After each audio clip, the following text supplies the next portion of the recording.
ज्योति के देवर के पास अचानक से न जाने कहां से पैसा आ गया था। हमारा ताल्लुक गरीब घराने का था, लेकिन अचानक से इतना सारा पैसा आना ज्योति के समझ से बाहर था। वह विधवा थी। ज्योति का पति कुछ साल पहले ही मर गया था और ज्योति के आगे पीछे भी कोई नहीं था। उसका 14 साल का बेटा था। उसकी शादी बहुत कम उम्र में हो गई थी और अब ज्योति की उम्र 32 साल थी। पति के देहांत के बाद उसके पास सिर्फ उसके देवर का सहारा था और ज्योति के मायके में सिर्फ उसकी माँ थी, जो शादी के 4 साल बाद ही इस दुनिया से चली गई थी। बाकी किसी रिश्तेदार से ज्योति की कोई उम्मीद ना थी कि वह उसे और उसके बेटे को सहारा देंगे, इसलिए ज्योति ने अपने देवर के साथ रहने का फैसला कर लिया। तब ज्योति के दूर के रिश्तेदार उससे कहने लगे कि तुम्हारा देवर तुम्हारे लिए गैर मर्द है और तुम्हें उसके साथ एक छत के नीचे नहीं रहना चाहिए। तो ज्योति अपने रिश्तेदार से कहती कि आप मुझे अपने घर रख लो, लेकिन उसकी यह बात सुनकर सब खामोश हो जाते थे। तब ज्योति सोचती थी कि आज के ज़माने में कोई किसी का बोझ नहीं उठाता है, लेकिन उसके देवर ने ज्योति से वादा किया कि वह मेरा और मेरे बेटे का सहारा बनेगा। हमें सब ने बहुत परेशान किया कि हम दोनों एक छत के नीचे नहीं रह सकते, लेकिन इसके बावजूद हमें कोई सहारा देने को तैयार नहीं है।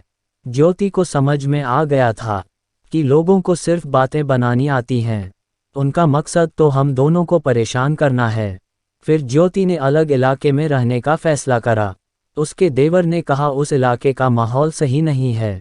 फिर ज्योति के देवर ने कहा हम यह जगह छोड़कर कहीं और चले जाते हैं। ज्योति को अपने देवर की बात अच्छी लगी और दूसरे शहर में चली गई। यहाँ उसे कोई नहीं जानता था, तो ज्योति वहाँ पर अपने देवर को भाई बनाकर रहने लगी। वहाँ के लोग सब यही जानते थे कि यह दोनों भाई बहन है, इसलिए यहाँ पर ज्योति को किसी भी चीज़ की परेशानी नहीं थी। ज्योति के पास थोड़ा बहुत जेवर था, जिसे बेचकर उसके देवर ने कारोबार शुरू कर दिया और उसका कारोबार दिन दूनी रात चौगुनी तरक्की करने लगा। घर में बहुत सारा पैसा आने लगा। ज्योति ने कई बार अपने देवर से उसके कारोबार के बारे में पूछा, लेकिन उसने हर बार ज्योति का जवाब टाल दिया। फिर ज्योति ने भी ज़्यादा पूछताछ नहीं की। उसके घर की हालत सुधर गई थी, उसके लिए यही बहुत था। और वैसे भी ज्योति का देवरा बहुत अच्छा इंसान था। ज्योति को उससे किसी भी प्रकार की गलत काम की उम्मीद ना थी, इसलिए ज्योति ने ज़्यादा छानबीन ना की। जब उसके देवर के पास ढेर सारा पैसा आ गया, तो ज्योति ने यह मोहल्ला छोड़ दिया और बहुत बड़ा घर खरीद लिया। अब ज्योति बड़े घर में रहने लगी। उसका रहन सहन अमीरों वाला हो गया था। खूब पैसा आ जाने के कारण उसके गरीब रिश्तेदार फिर से उसके पास आने जाने लगे और फिर से ज्योति को समझने लगे कि तुम्हारा देवर के साथ रहना सही नहीं है, तुम उससे शादी कर लो।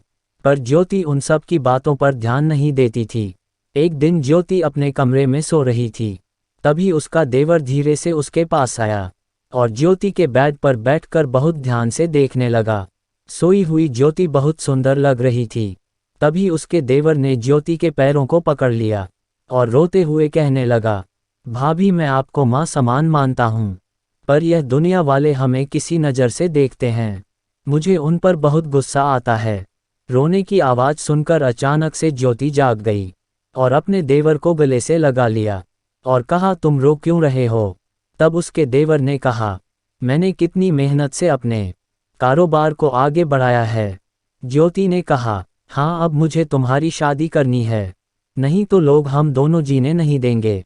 कुछ दिनों बाद ज्योति ने अपने देवर की शादी करा दी और हंसी खुशी रहने लगे। आपको ये कहानी कैसी लगी कमेंट करके ज़रूर बताएं। वीडियो अच्छी लगी तो लाइक करें। इस तरह की कहानी सुनने के लिए हमारे चैनल कहानी ज़ुबानी को ज़रूर सब्सक्राइब करें। मिलते हैं अगली वीडियो में।